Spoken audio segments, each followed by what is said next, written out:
Assalamualaikum warahmatullahi wabarakatuh. Perkenalkan saya Gozi dari Fakultas Ilmu Administrasi, program Pascasarjana Ilmu Administrasi dengan keminatan administrasi dan kebijakan publik. Hari ini saya berbicara tentang permasalahan sampah yang ada di DKI Jakarta. Bapak dan Ibu sekalian, Jakarta sebagai kota besar menghasilkan 8.000 ton sampah per hari dengan jumlah penduduk sebanyak 9,2 juta. Maka setiap harinya ada 2.000 ekor gajah di TPA setiap harinya. Sampah didefinisikan sebagai semua jenis buangan yang bersifat padat atau semi padat yang dibuang karena tidak dipergunakan atau tidak diinginkan.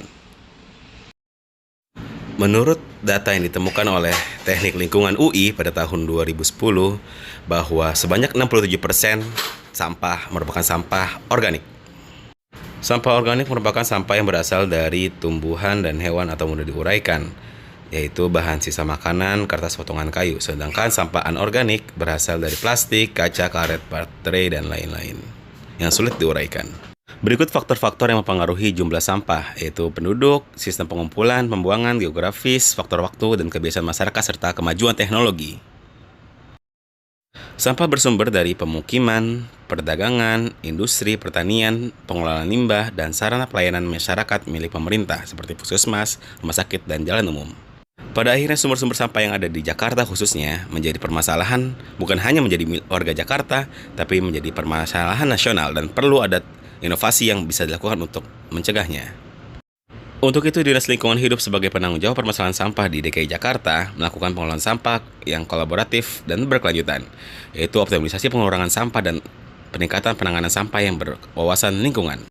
Dalam Undang-Undang Nomor 18 Tahun 2008 dan Perda DKI Nomor 3 Tahun 2013 tentang pengelolaan sampah, ada dua jenis treatment dalam pengelolaan sampah, yaitu pengurangan di sumber dan kedua penanganan dari TPS atau TPS 3R Depo.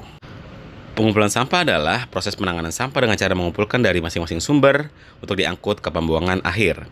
Pemindahan sampah adalah tahap memindahkan sampah hasil pengumpulan dalam alat pengangkut untuk dibawa ke pembuangan akhir.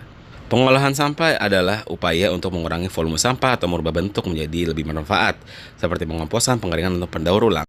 Dalam Pergub Nomor 77 Tahun 2020, berikut adalah pengelolaan sampah lingkup rukun warga atau lingkat masyarakat. Dalam melakukan pengelolaan sampah, masyarakat dituntut untuk mengubah gaya hidup tentang sampah, yaitu dengan pertama memilah-milah sampah menjadi sampah organik dan sampah anorganik.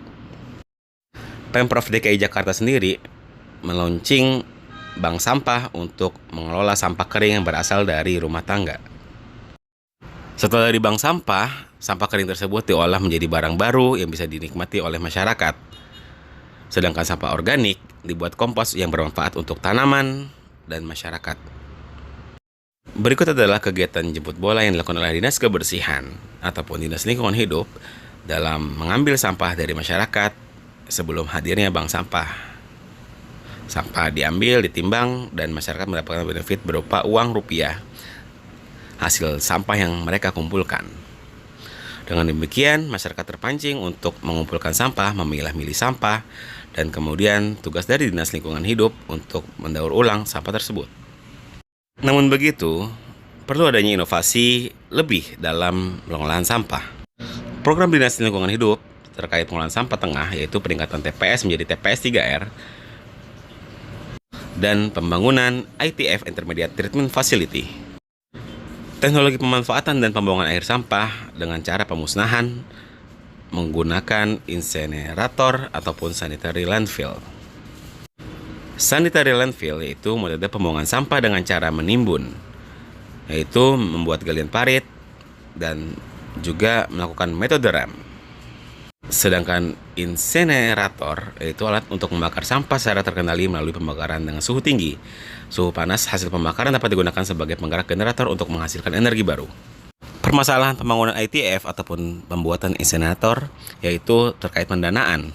Dinas Lingkungan Hidup membebankan pembangunan ITF pada APBD. Namun hal tersebut tidak disetujui karena membutuhkan proses yang panjang dan juga resiko yang tinggi untuk Pemprov DKI Jakarta, yaitu resiko pendanaan dan pembangunan.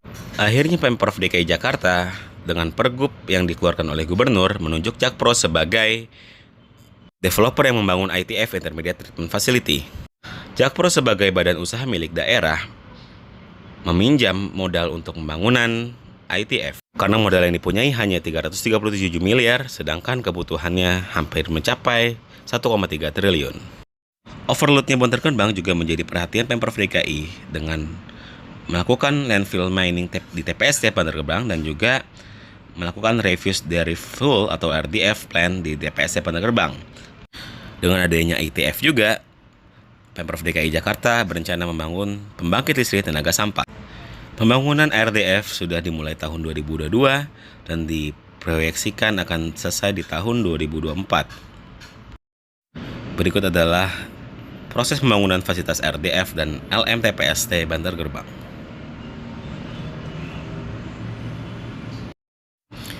Dengan program tersebut diharapkan tercapainya visi dari Dinas Lingkungan Hidup, yaitu melaksanakan pengelolaan kebersihan yang dari tahun ke tahun mengalami persentase peningkatan.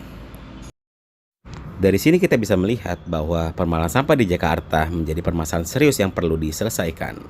Dan pengelolaan secara tradisional tidak cukup untuk menyelesaikan permasalahan sampah di Jakarta.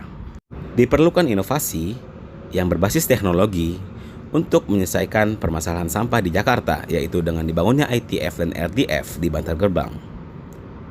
Namun yang sama-sama kita ketahui bahwa terjadi permasalahan saat pembangunan ITF itu terkait pendanaan. Maka diperlukan kerjasama antara pemerintah dengan sektor swasta, yang dalam hal ini dilakukan oleh BUMD, Jakpro yang secara leluasa mencari investasi ataupun pinjaman modal untuk pembangunan ITF. Dengan demikian, permasalahan sampah diproyeksikan akan selesai di tahun 2024 karena akan dibangun pembangkit listrik tenaga sampah dengan adanya ITF, dan juga kapasitas di TPST Bantar Gebang akan menjadi lebih terkontrol karena adanya RDF.